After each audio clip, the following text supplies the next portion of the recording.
Listen, everybody wants more, but wanting more doesn't fix what's broken. I was an athlete who did all the things. I tried hard, I trained hard, I wanted more. I wanted more ice time, I wanted more puck touches, I wanted more um, shifts, I wanted more goals, you name it. But wanting more doesn't fix what's broken. And I didn't realize that. So most kids don't know what's broken. And I realized that as I grew, I got older and I became a teacher, a leader, a coach.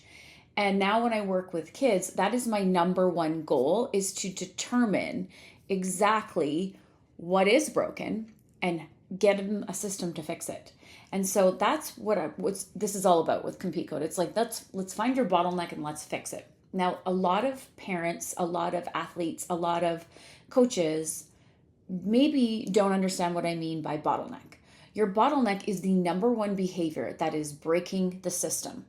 It's the number one thing holding you back, not 10 things, one thing. And so I think of everything in input output equations.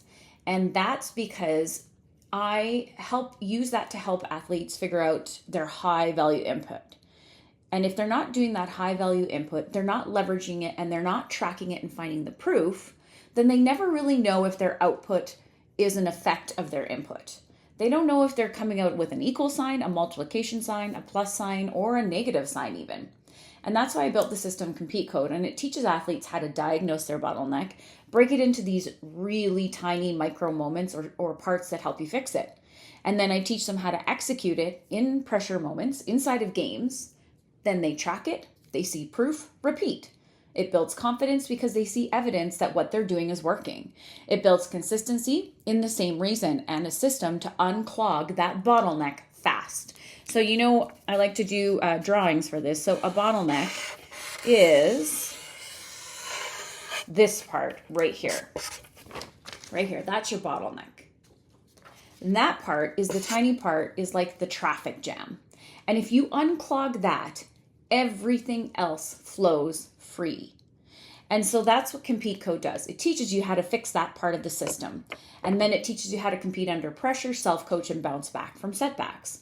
And so an equation that I use is input times leverage plus proof equals a 10x compete.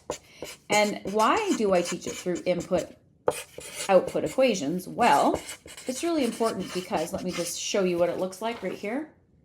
Input is the training that you're doing. That's the training that we need to make sure is high value training. Leverage, that part is the bottleneck. How do we unclog that bottleneck? How do we make it work? The proof part, that's when we track it, when inside pressure moments. So we know it's working. It's a 1 to 5 system.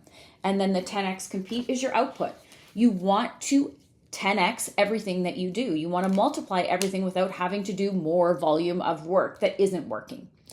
So let's talk about how to diagnose your bottleneck. There are symptoms and there's behaviors that's breaking your system. Symptoms are the results you want, and the bottleneck is the behaviors you need to do to get that result. And so once we track that bottleneck and we pull back the layers, we find that number one thing holding you back. We break it into those small parts and then we fix it over and over and over again. So bottleneck is what's broken and the behaviors you need to do to get the output you want. So how do we do that? Well, we ask ourselves right away, what frustrates you the most? And then you ask, where do you think it breaks down? And you break it down into 4 to 5 micro moments. And you use these 4 ideas to track that bottleneck every game, every practice, every training session you do. And we build custom trackers to make sure you do that. And once we have our bottleneck broken into 4 categories or 4 to 5 micro moments, that's where athletes think about that for every training session game, and they track it on a 1 to 5 to see if they can do it. And they track it through 4 categories. The first category is mindset. Do I attack games and training with focus and urgency? So they take their bottleneck tracker and they look at, do I attack with training or games and training with focus and urgency? Using their mindset.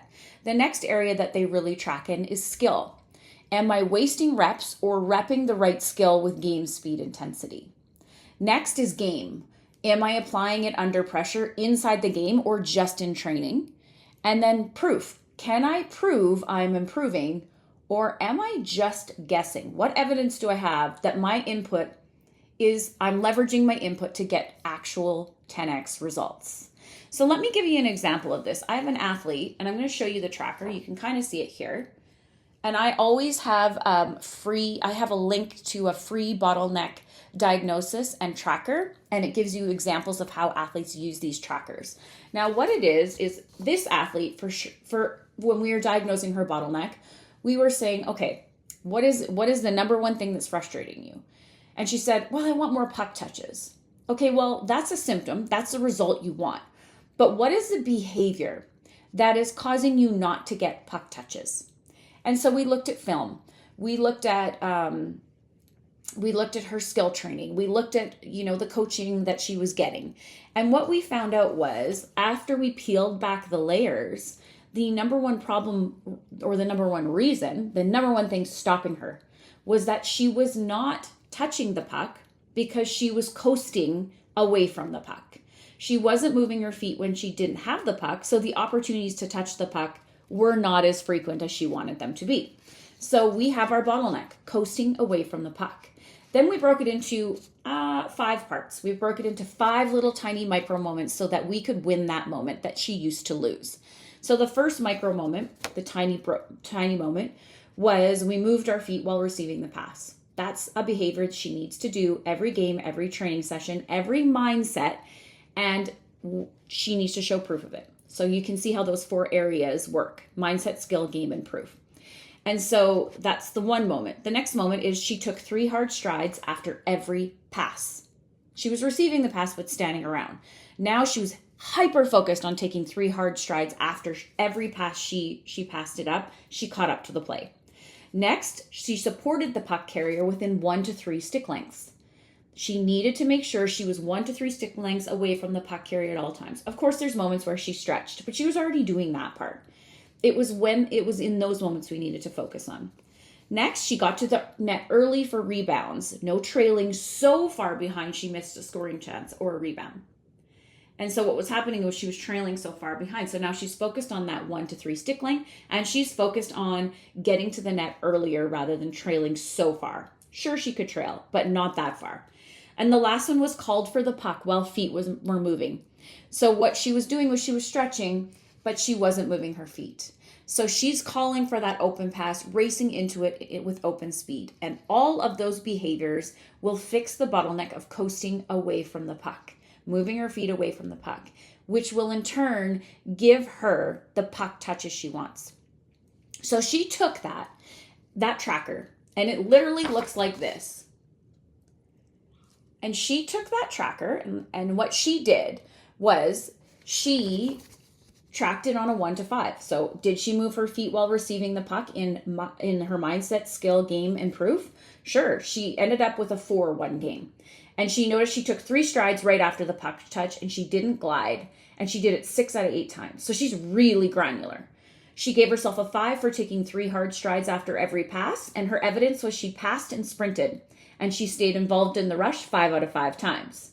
Next, supporting puck carrier with 1 to 3 stick lengths, she gave herself a 5 because she stayed tight. This is what she noticed. She stayed tight. Here's her evidence.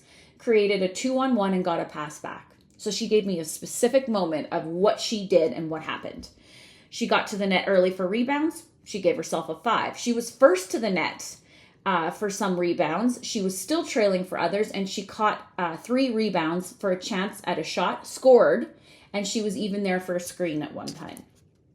Lastly, she was tracking herself on whether she called for the puck while her feet were moving. She gave herself a 4. She yelled for the puck mid-stride and got the puck in motion at high speed. So she is hyper aware of what she's doing. So she did this tracking after the game, and she could recall all of those things. Now, what was the output? Well, here's what happened. She put this into her equation of input times leverage plus proof equals a 10x compete. So you can see that here.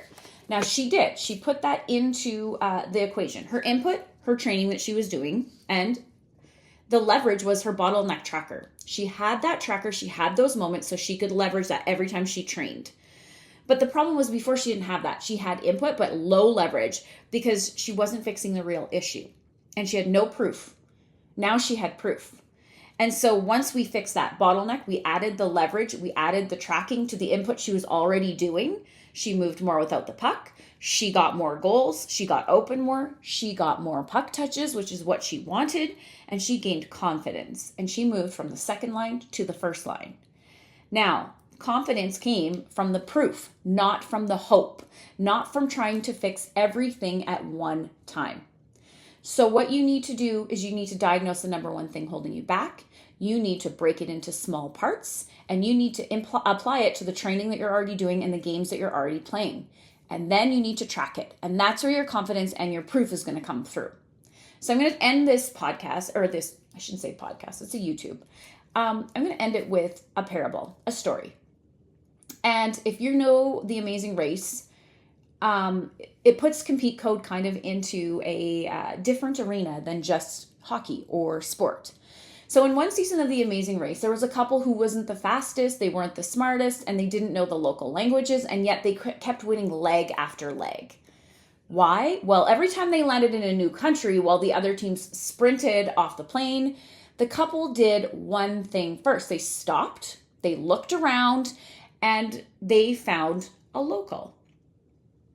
They would hire or ask the local if they could speak the language, if they knew the area, and if they could guide them. And instead of guessing or getting lost or panicking, they followed someone who already knew the way. Now, while other teams were scrambling, they moved with speed and certainty. They weren't faster runners, they just had a better system. They didn't outwork the others, they outsystemed them. And it worked again and again and again. And that's what's really neat about it all, is that they were not just the fastest, smartest, had all the languages.